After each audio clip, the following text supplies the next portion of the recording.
Estamos de regreso en su programa Soberanía Económica, conversando con el profesor Eduardo Samán. Profesor, han pasado 17 años desde que arrancó la transformación del Estado venezolano, de ese proyecto de país que nos vendió el presidente Hugo Chávez Frías de caminar hacia el socialismo del siglo XXI. En este momento, ¿en dónde estamos? ¿En qué fase del proceso revolucionario usted cree que estamos? Bueno, gracias por invitarme al programa, Andrés. Fíjate, el presidente Chávez hablaba que nosotros teníamos que superar lo que él llamaba la energía de Gibbs o de Gibbs, que eso es todo proceso, bien sea físico-químico o proceso social, tiene que pasar una barrera, atravesar una barrera. En esa barrera hay como un punto de transición. En química es igual, cuando hay una reacción, una transformación química, hay un punto donde tú no tienes el producto, pero tampoco eres el reaccionante, o sea, tampoco, es una suerte donde el presidente Chávez decía, no nace, no termina de nacer lo que se quiere, pero tampoco termina de morir, ¿no? Se resiste a morir. Sí, es un punto de transición. Nosotros estamos justo en ese punto de transición, muy cerca de ese punto de transición, donde todavía no llegamos al socialismo que queremos, ¿verdad? Pero que tampoco termina de morir el pasado. Ahora, lo que sí es que nosotros comenzamos un cambio,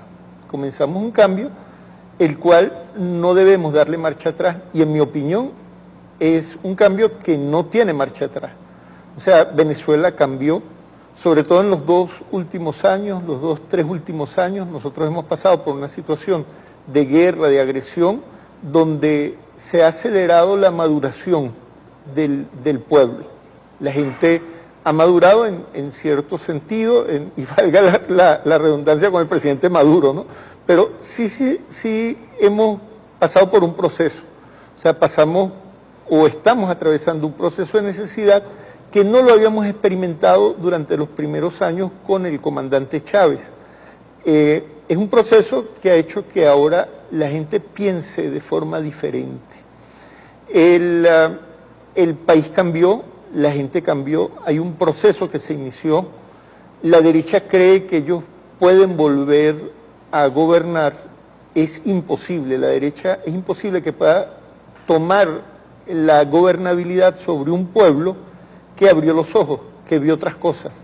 O sea, nosotros no estamos en socialismo, evidentemente, pero sí experimentamos cosas del socialismo. Por ejemplo, nosotros nunca nos imaginamos que a una persona podían asignarle una casa, una vivienda, porque cuando se discutía la Constitución y el derecho a la vivienda, parecía una cosa utópica.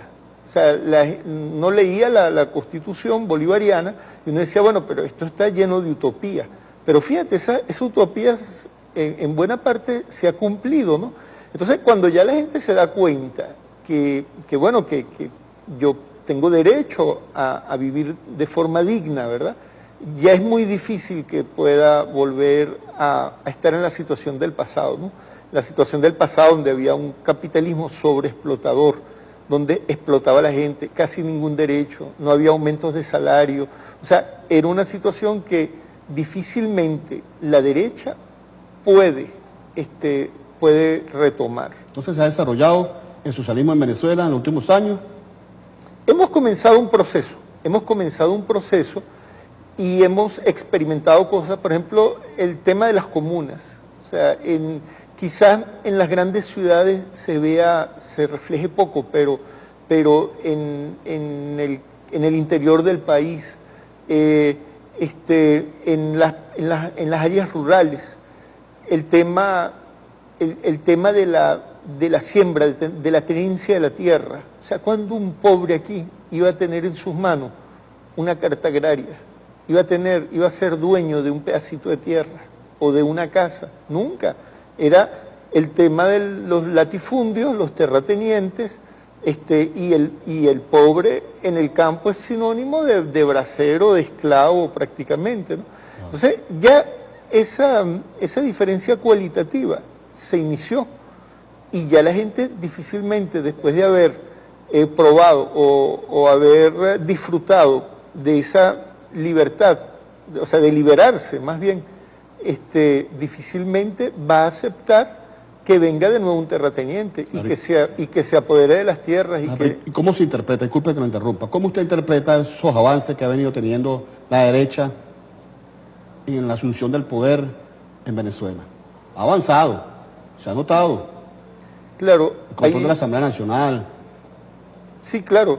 Mira, hay un manejo comunicacional con grandes inversiones de dinero basados en las carencias de productos, de algunos de primera necesidad, otros productos para la higiene personal, productos sensibles, ¿no? Medicamentos, productos sensibles que ha hecho que la gente se moleste, o sea, que la gente se irrite, se moleste. Han manejado mucho las emociones, hay un manejo de las emociones de la población.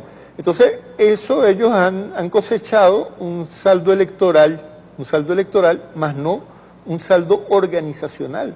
O sea, la oposición se maneja todavía con partidos minúsculos, sin actores sociales, con personas, con participación dada, ¿no? Son partidos que les llega dinero, ¿verdad? Y con ese dinero, bueno, tienen aparatos comunicacionales, manejan las emociones, irritan a la gente y la gente ha votado, pues ha votado en alguna forma, ha dado votos castigos, eso se ha discutido mucho, ¿no? Pero fíjate que la oposición logró unificarse en algo que se llama la Mesa de la Unidad Democrática, y ellos están jugando a que esa unidad se permanece, que ese partido inscrito en el CNE se permanece como garantía, pues, de poder. Ellos aprendieron 17 años de derrota, ellos estaban siempre divididos. Me acuerdo que eran como 45 organizaciones entre políticas y sociales que conformaban la Coordinadora Democrática, y personalidades, individualidades. Y ellos entendieron eso, y por eso que el año pasado se fueron todos unificados y fíjate que lograron una victoria contundente. Esos son avances que han tenido. ¿Cómo nosotros vamos a hacer para tratar de revertir eso? Mire, yo no diría de la victoria contundente, porque el tema es que la arquitectura electoral, o sea, aquí, y eso no es nuevo, eso es viejo, cuando se hizo la modificación a la uninominalidad. O sea, aquí el que saca más votos se queda con todo. Con todo, claro, esa es la ley del proceso electoral que se modificó. Claro, y eso en cierto tiempo nos favoreció a nosotros. Ahora nos perjudica, claro. pero yo no digo que tienen una victoria, bueno, como es, una victoria contundente. Como porque, la revolucionaria, pues una victoria transitoria. Sí, es una victoria, pero esa victoria y ese partido no tiene tejido social, sí. Porque un partido, o sea, el chavismo, cada fin de semana se reúne en las comunidades y se reúne gente de carne y hueso y tratan temas, si es el tema de los clavos, si es cualquier tema, bueno, eso es una gente que está reunida, que está ahí, que está haciendo vida, es una gente viva.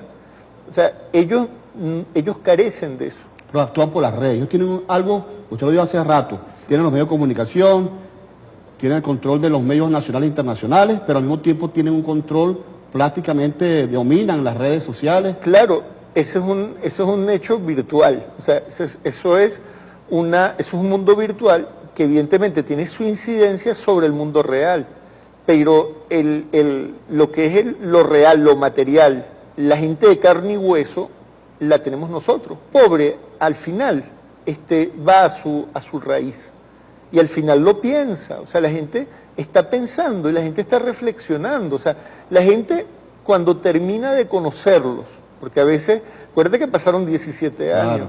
Y muchos jóvenes, hace 17 años, algunos no habían nacido, muchos de los votantes, otros eran niños, otros eran jóvenes que no tenían conciencia sobre la situación del país. Y entonces, esos jóvenes, en la medida que van conociendo esa generación de la derecha, que se caracteriza por el fascismo, mira, yo cada vez que me pongo bravo con el gobierno, me tengo, juro que volver a contentar, porque siempre estoy en un episodio fascista, o sea, me consigo alguien de la derecha y ellos como el fascismo no lo pueden ocultar, sino que lo manifiestan. Entonces yo digo, cónchale, vale, o sea, con todos los errores, o sea, yo sigo con este proceso. Ok, seguimos en soberanía económica, conversando con el profesor Eduardo Samán. Profesor, habíamos dicho que el presidente decretó una emergencia para contrarrestar los avances de la guerra económica. ¿En qué momento estamos? ¿Realmente estamos en una guerra económica o no estamos en una guerra económica? Mira, evidentemente está transcurriendo una guerra económica, porque el tema de la guerra no es un enfrentamiento bélico, aunque hay cierta violencia dentro de la guerra. Es una guerra de una generación donde los que tienen el poder económico ejercen ese poder económico. Ahora mira, evidentemente estamos también en una emergencia. El pueblo no ha sentido, o sea, no se ha percatado de la emergencia porque el gobierno es sumamente protector. O sea, yo a veces digo, estamos como aquella película La vida es bella, donde el actor estaba en un campo de concentración y no quería que el hijo supiera que había una guerra. Y entonces hacía peripecias, él le ocultaba cosas, porque tratando de proteger al niño para que no sufriera los horrores de la guerra, él estaba actuando. El gobierno nacional está asumiendo igual que ese actor, o sea, como en la película La vida es bella, ¿no? O sea, estamos en una guerra grave, ¿no? Pero la protección que está ejerciendo el gobierno, y te digo parte, por ejemplo ahorita el aumento salarial. El aumento salarial es una medida de protección que ejerce el gobierno a favor del ciudadano, a favor de los asalariados. Entre nuestras filas hay mucha confusión, creyendo, porque nos han repetido muchísimas veces, que los aumentos salariales generaban inflación, cosa que no es del todo cierta, o sea, no es del todo cierta porque la inflación que generan es contrarrestada, por supuesto, con el aumento, con el incremento de salario, y eso se da a tiempos diferentes, y mientras en el interín los asalariados salen favorecidos del aumento de salario. Entonces, hay una situación de manejo de la economía. Nuestra economía está caracterizada por la presencia de oligopolios, de monopolios, ¿verdad?, que hace que no opere eso de la competencia, de que yo puedo producir, que puedo ofertar, demandar. O sea, para nosotros no opera esto de la oferta y la demanda. Entonces, hay monopolios que se ponen de acuerdo, fijan los precios, hay conductas especulativas, o sea, empiezan a subir los precios, con el tema de que, bueno, como esto va a venir más caro, yo de una vez lo pongo caro para proteger mi capital, para resguardar mi capital, y entonces el asalariado que tiene un salario limitado, bueno, tiene que pagar las consecuencias de estos incrementos. Pero ha sido difícil entonces que el Estado o el gobierno coordine con los sectores estos empresariales, Fedecámara, Consecomercio. Ha sido muy difícil en esta transición ponerse de acuerdo. ¿O qué hay que hacer para extirparlos, acabarlos una vez, o simplemente fijar otra estrategia para reactivar el aparato productivo y ponerla en función de la sociedad? Sí, fíjate, la convivencia con estos actores es bien difícil, ¿no? Porque para fijar el precio del pan la fijan con FEVIPAN, con la Federación de Panaderos. Así es. Y a veces esa federación ha acordado precios por debajo del costo de producción, a sabiendas que no se van a poder cumplir la regulación. Y son trampas que le han tendido al propio gobierno.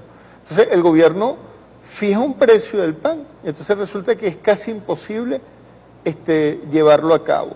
Esto nos sucedió hace poco con los huevos, en pleno periodo electoral. Se sentaron con la y fijaron el precio del huevo.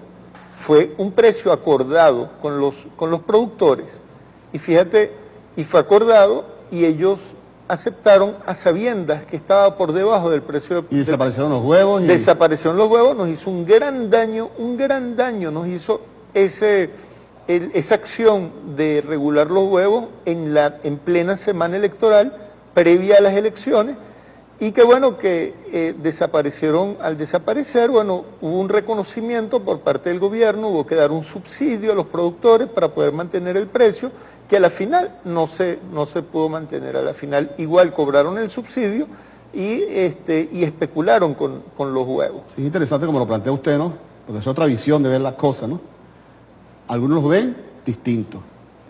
Algunos ven que Fedecámara, Consecomercio, Benanchan, lo que han estado incitando a sus productores a que incrementen los precios, a que especulen, acaparen, ¿no?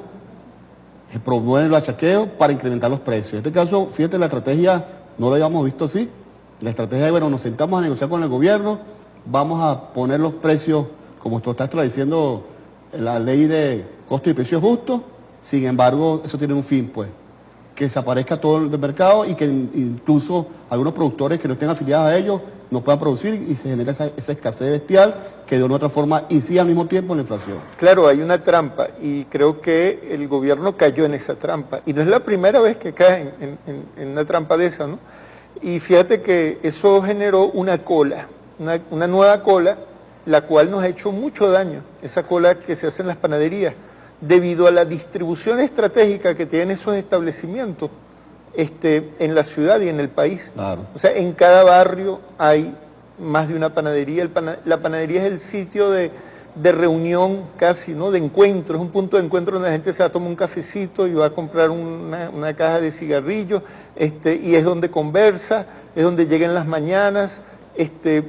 Hay desde los cascos centrales de las parroquias hasta en los barrios hay panaderías. Y ahí se genera la matriz de opinión, ahí está todo. Ahí se generan matrices de opinión, todo lo contrario. Nosotros, desde cuando estábamos en el Ministerio de Comercio, más bien teníamos un plan para con las panaderías, donde le hacíamos llegar, había un vínculo, queríamos establecer un vínculo político con muchos panaderos que no son oligarcas, grandes oligarcas, porque hay gente que trabaja, que se para a las 4 de la mañana, que tiene que hacer el pan, que tampoco son nuestros enemigos de clase. Están las panificadoras, porque Fevipan, ¿a quién representa realmente? ¿Representa el panadero del barrio? No, Fevipan no representa el panadero del barrio, representa a las panificadoras, representan las cadenas de panadería, porque así como hay cadenas de farmacia, hay cadenas de panadería, o sea, hay grandes panaderías, grandes capitales, donde a ellos no les importa, porque ellos ponen el supuesto, la regulación, pero ellos sacan un pan que está fuera de la regulación y ese es el que venden, porque la gente que se mueve en esas panaderías puede pagarlo, tiene el poder adquisitivo para pagarlo, pero la gente del barrio no tiene para pagar el pan con mantequilla o el pan con ajonjolí, etcétera, Sí, claro. Esas presentaciones que se saltan la regulación. La gente compra esencialmente el pan regulado. Y el costo, el cálculo del pan, fíjate, está equivocado. O sea, la regulación hay que ejercerla bien, hay que ejercerla, pero hay que ejercerla bien. No hay cosa más peligrosa que una regulación mal hecha. Nosotros teníamos hace poco el tema de la regulación de los medicamentos, donde un medicamento tenía un precio ridículo, 2, 3 bolívares, 5 bolívares, entonces eso se prestaba inclusive para el acaparamiento, porque Sí. con muy poco dinero se podían hacer de muchos medicamentos. Y te digo, la oposición acaparó medicamentos y luego los soltaron, montaron unos puntos amarillos y que de donación de medicamentos para que no se les venciera. Bueno, en esos puntos agarraron y soltaron esos medicamentos para que no se les vencieran, Ok. pues ya se les estaban venciendo. Tenemos que ir a un corte. Sin embargo, vamos a seguir conversando sobre este tema. Fundamentalmente eso, pues, el papel de la SUNDER actualmente. Porque lo hemos visto al presidente de la SUNDER como una campaña contra las panaderías en función, bueno, y se ha visto, pues, público y notorio, que muchas panaderías con comida podrida, con precios exorbitantes, con toneladas de harina acaparadas y especulando por los precios del pan. Habíamos quedado sobre el tema del control, sobre el tema de las panaderías. Hemos visto cómo la SUNDER ha comenzado una campaña muy fuerte y muy interesante, ¿no? Porque ha develado una serie de trampas, prácticamente de especulación, de acaparamiento de productos vinculados a la panadería y incluso se ha metido mucha gente presa. ¿Está bien lo que está ocurriendo o qué falta allí para ser más contundente? Porque mira, yo siempre digo esto, hasta que el Estado venezolano no aplique las sanciones severas, que la gente, que el común comience a temerle a la ley, aquí no va a pasar nada. Porque simplemente la gente, bueno, me multa ahorita y entonces después yo agarro y aumento los precios y todo lo que pagué en impuestos o en multas se lo traslado al precio final del producto. No hay ese temor a la ley en Venezuela. ¿Qué pasa? Claro, también en el segmento anterior hablaba de la parte sanitaria, ¿no? También, de sí. lo que se ha conseguido. Fíjate, hay una gran debilidad y yo creo que esto le toca mucho al Ministerio de Salud, que es que no solamente son las panaderías, ¿no? Sino los restaurantes, los establecimientos de alimentos. Ha habido un gran descuido, ¿no? Con el tema sanitario y lo que son las buenas prácticas, ¿no? Para la elaboración de alimentos. Te lo digo porque cuando estuvimos en el Indepavis era una de las razones por las cuales nosotros sancionábamos mucho, porque estaba dentro de la ley. Ahora bien, fíjate, como en toda guerra, es importante identificar el enemigo y saber exactamente quién es el enemigo de clases, de la clase asalariada, de la clase trabajadora. Cuando nosotros tocamos el tema del pan, de la carnicería, nosotros no podemos poner que nuestro enemigo es el panadero del barrio. ¿Por qué? Porque el panadero del barrio tiene la misma suerte que nosotros, que el asalariado. Es más bien, es casi un asalariado indirecto. O sea, porque depende de que la gente cobre el sueldo para que le transfieran una parte de ese salario a través de su operación. O sea, no es el burgués, y en la medida que yo identifico mal el enemigo, yo pienso que el enemigo es el panadero, entonces exculpo a la Cargill, ¿verdad? Claro. Que es la que tiene la hegemonía en el comercio del trigo, exculpo a las grandes corporaciones de las harinas, ¿verdad? Y de los compuestos, o sea, y de lo que acompaña el pan, ¿verdad? Que el pan no es nada más harina, es toda una serie de cosas. Y azúcar, leche. Claro. Entonces, fíjese, yo, así como cuando vamos contra los que bachaquean, que es una actividad que es indeseable, pero que nosotros no podemos poner esa persona. ¿Por qué? Porque es una persona inconsciente, pero que forma parte de la misma clase social, que está haciéndole un daño pues a su propia clase, pero que nosotros no la podemos catalogar como enemiga de clase, porque entonces enfilamos nuestra batería hacia esa persona, equivocamos el enemigo, y mientras estamos combatiendo un falso enemigo, entonces el verdadero enemigo, que son los pelucones, que son los grandes capitales, ¿verdad? Se están tomando ventaja, pues porque en eso consiste, equivocarnos del enemigo, o sea, confundirnos, ¿verdad? Confundirnos, entonces hay una confusión. Entonces fíjate, el tema del pan, nosotros no teníamos necesidad, siendo una cosa que inclusive tenemos que combatirla, porque es una cultura que no es propia, que más bien tenemos que promover un alimento diferente, porque el pan engorda, el pan es importado, requiere de divisas, o sea, tiene toda una serie de cosas que nosotros no debemos ahora reivindicar el derecho a la compra del pan, porque nosotros más bien tenemos que hacer eso con el maíz. Nuestra cultura es una cultura del maíz. ¿Y sobre la harina de maíz precocida, qué hacemos entonces como cultura de consumo? Claro, ahí tiene que ver con una serie de cosas, desde el patrón, ¿no? El patrón, porque nos venden una harina que es puro carbohidrato, porque ellos les traen el aceite, les traen las fibras y todo eso lo venden aparte. El aceite lo hacen en mayonesa, lo convierten en margarina, lo convierten hasta en jabón, el desecho lo convierten en jabón. Entonces le sacan todos esos nutrientes, nos venden un alimento que solo tiene carbohidratos, es puro carbohidrato, le han quitado las fibras también, y ese alimento lo que ha hecho es deformar a nuestra población. Tú ves que cómo engordamos, cómo aumentamos de peso desproporcionalmente, porque si aumentáramos de forma proporcional sería otra cosa, ¿no? Por culpa de esta harina de maíz precocido, este modelo de negocios que ha montado ese señor Mendoza, ¿no? Nos ha montado un modelo de negocio que lo ha hecho a él muy rico, o sea, se ha beneficiado, y a nosotros solo nos ha dejado la gordura, pues. Claro, pero fíjate, profesor, ¿qué hay que hacer? ¿Qué hay que hacer para reactivar el aparato productivo? Claro, usted. tú tienes tu programa se llama soberanía económica. Claro. En la medida que nosotros rescatemos la soberanía, porque después de la Segunda Guerra Mundial nos montaron una industria de ensamblaje, una industria dependiente, y en eso la CEPAL tuvo mucho que ver. No sé si la nueva CEPAL, pero por lo menos la vieja CEPAL tuvo mucho que ver en montarnos un modelo desarrollista de ensamblaje dependiente de materias primas, sin soberanía. Entonces, cuando vamos a fabricar, necesitamos de materias primas importadas. ¿Por qué? Porque nosotros no fabricamos, sino ensamblamos. Por ejemplo, la pasta de dientes que se usa en la higiene bucal, o sea, ¿nosotros la fabricamos? No. Bueno, ahorita la estamos importando, pero antes la fabricábamos. No. ¿Por qué? Porque lo que hacemos era ensamblarla. Comprábamos el carbonato de calcio, comprábamos la carboximetilcelulosa, la esencia de menta, la sacarina, el laurilsulfato, que es el detergente que eso lleva. Entonces, comprábamos el tubo, todo eso se compraba, la cajita o la tinta para imprimir la caja, y entonces ensamblamos una pasta de dientes.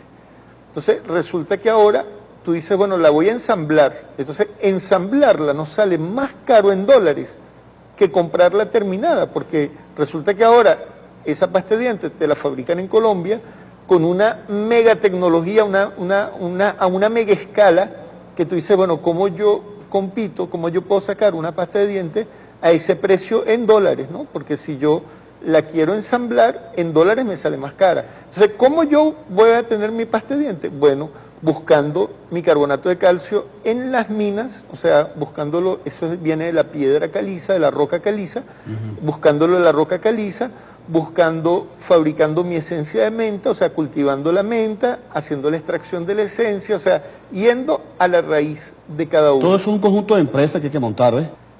Estamos conversando sobre la producción nacional con el profesor Eduardo Samán. Profesor, ¿cómo superar ese estado rentista? ¿Cómo superar ese modelo paternalista? ¿Cómo superar ese modelo dependiente de las importaciones? Usted está hablando sobre la industria, el sector de elaboración, fabricación de crema dental, ¿no? Ajá. ¿Cómo hacer para nosotros producir aquí 100% con componentes nacionales aquí en Venezuela, por ejemplo, el sector de la crema dental? Claro, lo de la crema también aplica al jabón, por ejemplo. Una cosa es producir jabón y otra cosa es ensamblar jabón. O sea, ¿cómo la gente ensambla un jabón? Bueno, adquiere la viruta del jabón, y le agrega la esencia, le agrega el colorante y saca el jabón, lo empaca. O sea, eso es fabricar jabón, no, eso es ensamblar jabón. Ahora, ¿cómo tú fabricas jabón? O sea, la fabricación es diferente al ensamblaje porque cuando tú fabricas tienes soberanía, o sea, tienes control de todos los procesos. Entonces, tú necesitas agarrar la grasa, saponificarla. ¿Con qué? Con lo que llaman con sosa cáustica, con hidróxido de sodio, hidróxido de potasio. Pero, por suerte, nosotros producimos el hidróxido de sodio en la petroquímica. Pero si no, también hay que producir el hidróxido de sodio, porque entonces no, de nada vale importarlo. En este caso, nosotros tenemos una petroquímica que lo fabrica. Por otro lado, la esencia. Si nosotros vamos a importar la esencia, estamos en la misma. Entonces, tenemos que producir la esencia. ¿De dónde viene la esencia? Bueno, de los vegetales, de las plantas esenciales. Hay que cultivarlas y hay que, pues son las esencias naturales, porque las esencias sintéticas son cancerígenas. Entonces, todo eso, fíjate, claro, todo eso lo tenemos aquí en Venezuela. Ajá, ¿Cómo hacer para transformarlo en hecho concreto, en empresas, en tecnología, en capital, en empleo? ¿Cómo se transforma eso? Claro, mira, nosotros tenemos que empezar a retroceder. Así nos tilden de retrógrados, de atrasados, lo que sea. Tenemos que empezar a retroceder. ¿Por qué? Porque esa desviación que tuvo nuestra economía, que fue en la posguerra, o sea, en 1941, ¿verdad? Nosotros tenemos que retomar eso y empezar a desarrollar una nueva industria, pero que no sea dependiente, una industria autóctona, soberana. Eso significa que tenemos que cambiar la legislación, o sea, las leyes tenemos que cambiarlas, tenemos que cambiar los estándares de producción. Eso hay que modificarlo. ¿Por qué? Porque yo no puedo exigirle a una industria, ¿verdad?, que nosotros vamos a refundar, a renacer, ¿verdad?, porque esa industria tiene que volver a nacer, pero bajo otro modelo, con otra conducta. Entonces yo no le puedo exigir lo que se le exige hoy día a las transnacionales, ¿verdad?, porque entonces la quiebro. Entonces hay que volver a comenzar desde cero, comenzar con las materias primas. Nosotros tenemos que retomar nuestra actividad de extracción de minerales, ¿verdad?, porque hay muchas cosas que se extraen de la forma, o sea, ir al origen de las cosas, o sea, extraerlo de lo que es del reino vegetal, lo que es del reino animal, ¿verdad?, y lo que es del reino mineral, vegetal y animal. Claro. Y hacer nuevas empresas, ¿verdad?, desde lo más elemental, desde la materia prima, para que otras puedan manufacturar esa materia prima. Pero mientras nosotros sigamos dependiendo de la materia prima, tenemos que seguir dependiendo de los dólares del petróleo, porque claro, si no, ¿cómo vamos a adquirir la materia prima? Entonces, empezar a resetear nuestra economía, llevarla a 1940 y volver a construir, o sea, tratar el cuero, porque si para fabricar zapatos tenemos que importar cuero, estamos mal. Claro, eso merece, juro, proteger las empresas, proteger las industrias, disculpa.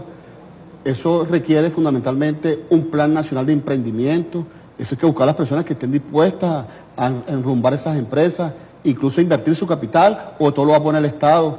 Eso tiene paso por las universidades, comiencen a formar esa gente para emprender o para gerenciar una empresa. Es decir, una serie de elementos.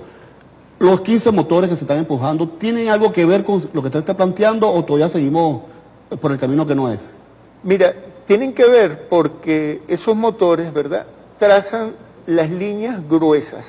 O sea, las líneas gruesas están bien, está bien apuntado.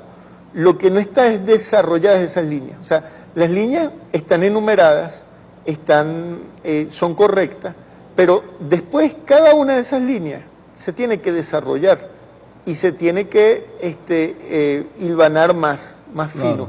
Eso es lo que nos falta, la parte más fina de la política, porque lo grueso está bien, está correcto, pero nos quedamos ahí, nos quedamos en la parte gruesa, en enunciar, enumerar, que es correcto, que está bien, pero después, ¿cómo nosotros después de lo macro a lo micro? A lo micro, ¿no? Entonces tenemos que empezar a desarrollar lo micro, porque si no, no terminamos de construir la política. Yo estoy de acuerdo, los motores están, o sea, tienen la prioridad correcta, son las áreas, que el área alimenticia, el área farmacéutica, el área industrial, o sea, cada una de las áreas, el área minera. Sí, todas son áreas que están desarrolladas en el plan de la patria. Nosotros tenemos que usar ese recurso minero que tenemos. Claro. O sea, tenemos que usarlo. Ahora, ¿cómo lo usamos? ¿Bajo qué modelo económico de explotación? Tenemos que revisar leyes ambientales, porque hay unas que son muy válidas, pero hay unas leyes ambientales que fueron hechas para excluir pequeñas empresas productoras. Entonces, esas leyes tenemos que sincerarlas, ver cuáles realmente protegen el ambiente y la vida y cuáles son un obstáculo para la vida, para el desempeño de la vida. Claro, usted está hablando, fíjate, ¿no? Es interesante cuando usted hace esos planteamientos, ¿no? Pero ¿cómo hacerlo realidad? Tienes una Asamblea Nacional que no quiere discutir leyes progresistas o leyes en función del país. Ellos están haciendo leyes para seguir defendiendo Fede Cámara, Consejo de Comercio, Benanchán. Es decir, eso que está planteando usted pudiera ser a largo plazo.